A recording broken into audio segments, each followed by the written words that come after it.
Hello everyone, and welcome back for another of our weekly sessions in English here with the American Friends of the Prado Museum. Today we'll be talking about one of the most prolific, one of the most recognized Spanish artists at the end of the 19th and the beginning of the 20th centuries, who is a master of capturing Mediterranean light and transforming it to painting on canvas. Although today we'll be looking at one of his portraits. Of course, we're talking about Joaquín Sorolla. And as you look at this painting, you might think that this looks a little bit familiar, and well, you would be right. This is a painting that is a clear reference to the portrait of the Infanta Margarita, painted by Juan Bautista Martínez del Mazo, although it was attributed to Velázquez until recent years, which was painted in 1665. And here we have an image of this painting.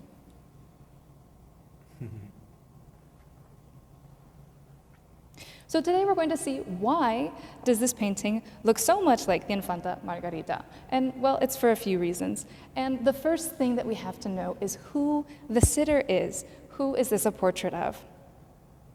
This is a portrait of María Guerrero. María Guerrero was one of the leading actresses in Spanish theater of her day.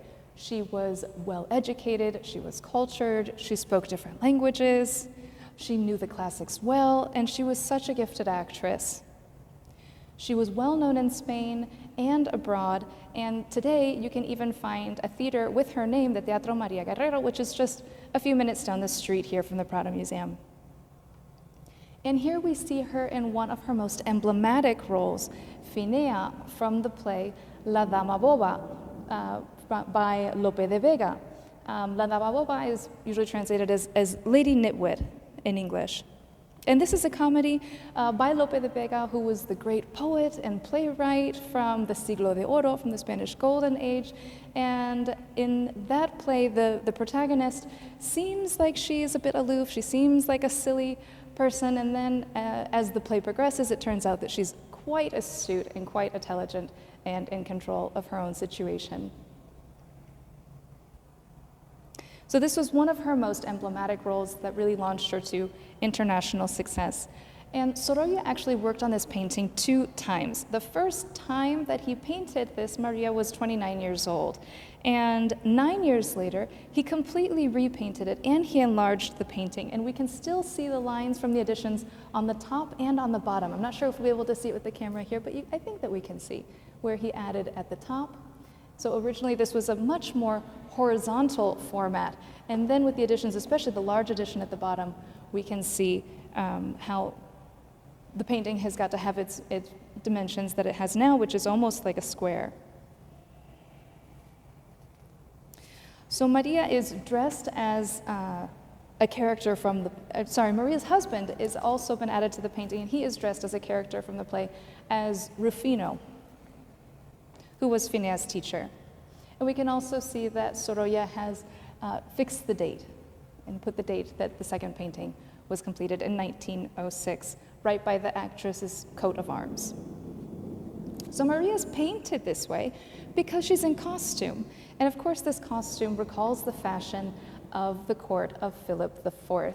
And so what better way to signal to an audience, to signal to the public the time period, more or less the time period of the play, than by referencing this famous, this iconic dress of Philip's daughter, the Infanta Margarita.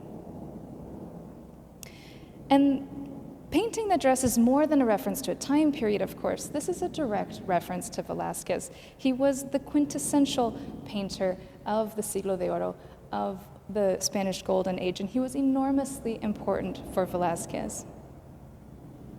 So in this portrait, Velázquez was able to emulate and to honor, to pay tribute to the painter that he so admired, the one that he said was the master of masters.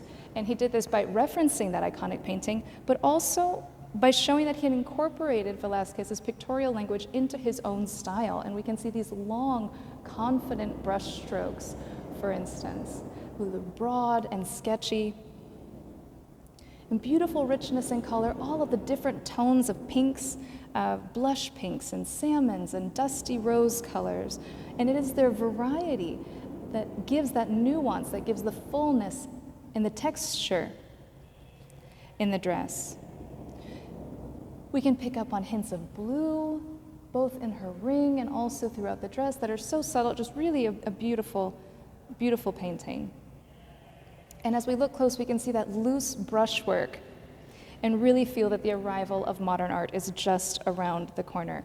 So this is the second reason, right, that Maria Guerrero is painted this way, that this is an homage to Velázquez. Sorolla kept in his studio a photograph of a portrait by Velázquez of Pope Innocent X at all times. He looked up to Velázquez so much in his work. And Sorolla had an idea, of course he couldn't know for sure, but he had an idea that he would like this painting to end up in the Prado Museum, which is important to keep in mind as well. He told Maria that she was worthy of being painted for the Prado Museum because of her own personality. And so you can imagine that as he's painting this, he's also painting in the way he would want to be represented in the Prado Museum, which is of course emulating and continuing the legacy of Velázquez, maybe even hanging on the same walls or nearby his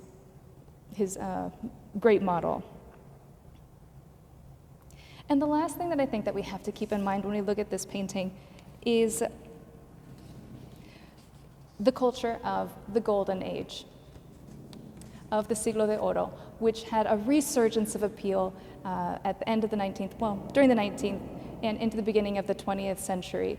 When the Prado Museum opened in 1819, this was the first time that so many treasures of the royal collection were able to be seen by so many artists, and we had artists coming to be inspired by Ribera, by Zurbarán, and by, of course, by Velázquez. And so that influenced artists a lot. And then by the end of the 19th century, in the beginning of the 20th, we can also think of the Siglo de Oro provoking maybe a little bit more nostalgic feeling among artists as the Spanish Empire was coming to its end. Going back to relive moments of greatness, of prosperity, of excellence. And on the other side, we can also think of the craze for Spanish culture at the beginning of the 20th century with up-and-coming wealthy collectors, wealthy industrialist collectors in the United States, and especially Archer Huntington, who was fascinated with everything related to Spain, and a great collector, and also a patron of Sorolla. He hired Sorolla for one of his largest commissions of 14 different panels that you can see today in the Visions of Spain gallery in the Hispanic Society in New York City. So this is another idea to keep in mind when we look at this painting, the revival of interest in the Spanish Golden Age and the time that it was painted. The remembering the honoring of the figure of María Guerrero, and of course the emulation of Velázquez. And with that, we'll end our video for today, and we'll see you again next week for more sessions in English.